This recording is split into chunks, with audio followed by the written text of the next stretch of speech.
Para dar respuesta al primer objetivo específico de nuestra investigación, que fue identificar las posturas de la Corte Constitucional que han garantizado o han permitido un trato igualitario entre los cónyuges y los compañeros permanentes en Colombia en el acceso a los denominados derechos civiles de carácter patrimonial, se planteó, tal como se identificó en el diseño metodológico, que se iba a establecer una línea jurisprudencial a partir de la denominada tríada de López Medina, que esta fue propuesta por el doctrinante Diego López Medina en el año 2000 en su libro El derecho de los jueces. En este caso se plantea bajo esta técnica agarrar una sentencia reciente respecto del problema jurídico a abordar y sobre esta examinar cada una de las sentencias citadas y ver cuál de estas guardan relación con el tema. Las que guardan directa relación con el tema serán examinadas cada una individualmente otra vez para extraer cada una de las sentencias citadas en esas sentencias que ya se habían extraído, para ver qué tan estables son estas sentencias en el tiempo, cuáles son las que se mantienen, habiendo abordado todos el mismo problema, cuáles se mantienen en el tiempo y qué es lo que contienen, es decir, qué postura matizan respecto al problema jurídico a abordar. Esto que se establece, este bagaje de sentencias citadas, se pasa a denominar nicho citacional, el de primer orden y de segundo orden, y finalmente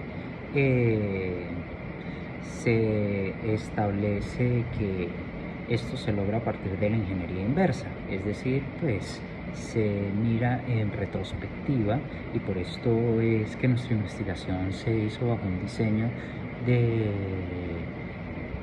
corte longitudinal. Habiendo partido entonces de la sentencia C456 del 2020, se empezó a realizar la denominada ingeniería inversa, y entonces pues se permitió identificar las posturas que mi compañera Estefanía va a explicar a continuación. Muy buen día, mi nombre es Estefanía Moreno, estudiante de Derecho de la Universidad de Santander, 10º semestre, y vamos a explicar junto con mi compañero Juan Felipe Chinome Giraldo nuestro proyecto, específicamente nuestro objetivo número 1.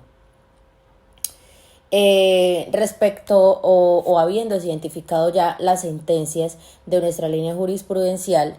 se da a resolver acá nuestro problema jurídico, y es la admisibilidad sobre estas dos figuras, que es el matrimonio y la unión marital de hecho, vínculo natural y vínculo jurídico, específicamente en los derechos patrimoniales y derechos civiles que conforman o que configuran estas dos figuras respecto al trato desigual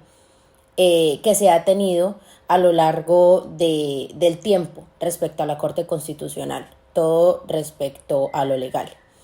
Es por eso que vamos a mencionar algunos argumentos de la Corte, mencionando algunas sentencias. Es por eso que para iniciar como argumento se funda la línea jurisprudencial, la C-174 del año 96, en donde la Corte Constitucional plantea el trato desigual entre ambas uniones con una justificación, y es que el matrimonio, siendo pues ya un contrato y algo un poco más formal, tiene unas obligaciones y unas prerrogativas que la unión marital de hecho no tiene. Es por eso que si la ley trata a estas dos figuras de forma desigual, es por algo y es por una razón.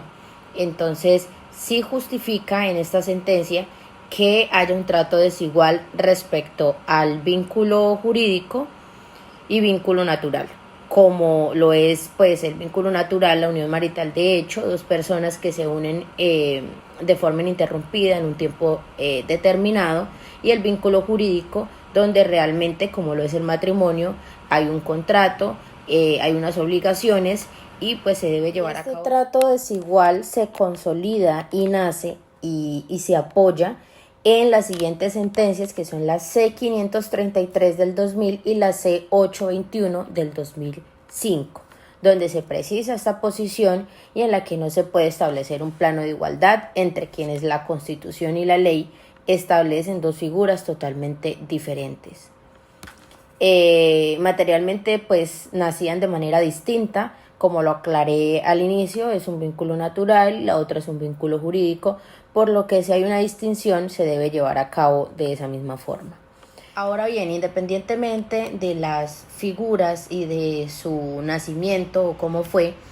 y de los argumentos inicialmente planteados en la sentencia que modificó esto totalmente respecto a los derechos civiles, es la sentencia C-477 del 99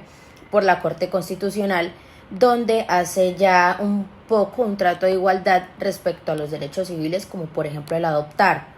donde para adoptar, mientras haya una unión familiar, lo que debe prevalecer como prioridad es el bienestar del menor, por lo que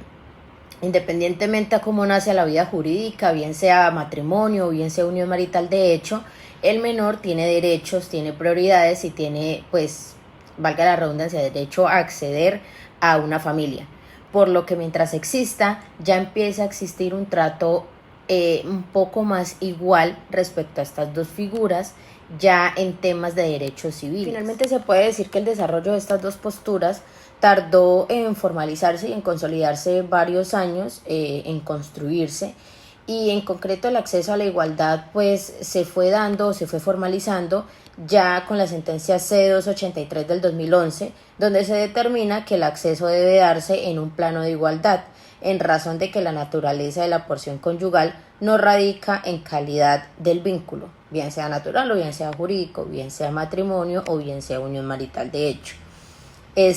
Sino que pues eso ya radica en la necesidad del cónyuge, ya en prioridades, como lo aclaramos por ejemplo en la adopción, que la prioridad aquí es el menor y no cómo nace a la vida jurídica la unión.